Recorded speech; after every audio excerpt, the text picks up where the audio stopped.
আসসালামু আলাইকুম সবাইকে। আজকে আপনাদের সাথে শেয়ার করব ঈদের পঞ্চম দিনে আমরা কোথায় কোথায় ঘুরতে গিয়েছিলাম এবং কি কি করেছিলাম। মানে হলো এইটা ঈদের ঘোরাঘুরির ভিডিও।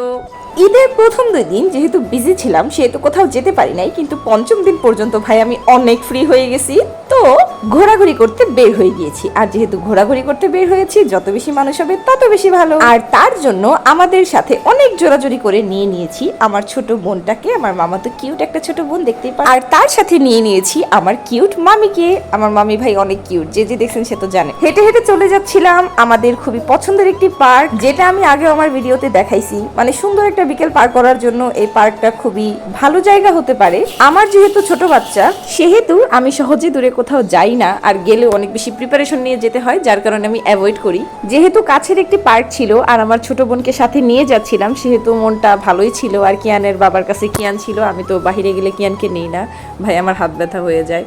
পিচ্ছির বাচ্চা সারা রাস্তা ঘুমায়, দেখেন এরে কি নিয়ে কি হাঁটা সম্ভব? ওর বাবা অনেক কষ্ট করে। যাই হোক, কিয়ানের বাবা থ্যাংক ইউ, আপনার জন্য এত সুন্দর করে ঘুরতে পারি আমরা। এই কারণে কোনো জায়গায় গেলে আমি সহজে একা যাইতে চাই না, কারণ এই পিচ্ছিকে টানা আমার জন্য খুবই কষ্টদায়ক। উপর দিয়া ব্যাগ, উপর দিয়া মানে টাকা লেনদেনের একটা বিষয় থাকে, সেই জিনিসটা আমার জন্য খুবই কষ্টের হয়ে যায়।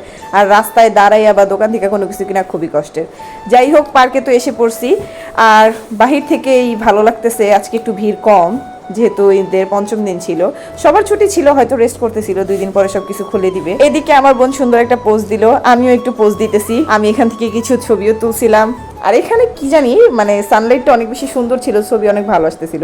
ঝিলিমিলি বেলুন, ভাইরাল ঝিলিমিলি বেলুন। ঝিলিমিলি বেলুন দেখে একটু করে ভিডিও করে নিলাম। আর এখানে আমরা চলে এসেছি পার্কের ভিতরে। এই মধু ফুলগুলো দেখে আমি তো ফুল ছিঁড়ে মধু খাওয়া শুরু করছিলাম, যদিও লোকগুলো আমরা ধরে নাই, ধরলে বাইধা রাখতো। যাই হোক, ফানি তো ফানি ওয়েতে থাক। তো আমরা এখন মানে হেঁটে হেঁটে পুরোটা আর কি ঘুরতেছিলাম, যেহেতু হাঁটতেই আসছি, বাসায় বসে বসে বোরিং লাগতেছিল, একটু হাঁটাচলা করতেছিলাম।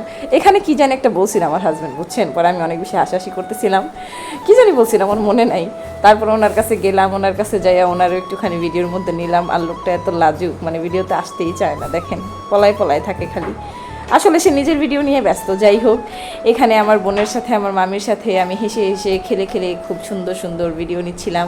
আমার মামি হাই দিছে, গাইস আপনারাও হাই দিয়ে দেন। আমরা জাস্ট একটা চক্করই দিছিলাম পুরা পার্কের, যাক অনেক বেশি ভালো লাগতেছিল। ঈদের মধ্যে বাসায় থাকতে থাকতে অনেক বেশি বোর হয়ে গিয়েছিলাম। কিয়ানের বাবাকে আমি চেষ্টা করছিলাম একটু আমার ভিডিওর মধ্যে নেওয়ার জন্য। আমার ছেলেটা তো ঘুমের ঠেলায়, সে দুনিয়াদারির কোনো হুঁশ নাই।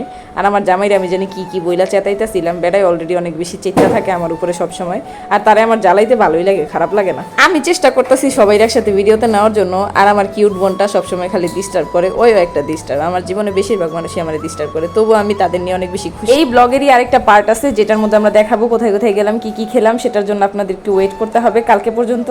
সো আজকে এখানেই বিদায় নিচ্ছি, সবাই ভালো থাকবেন। টিল দেন, আল্লাহ হাফিজ।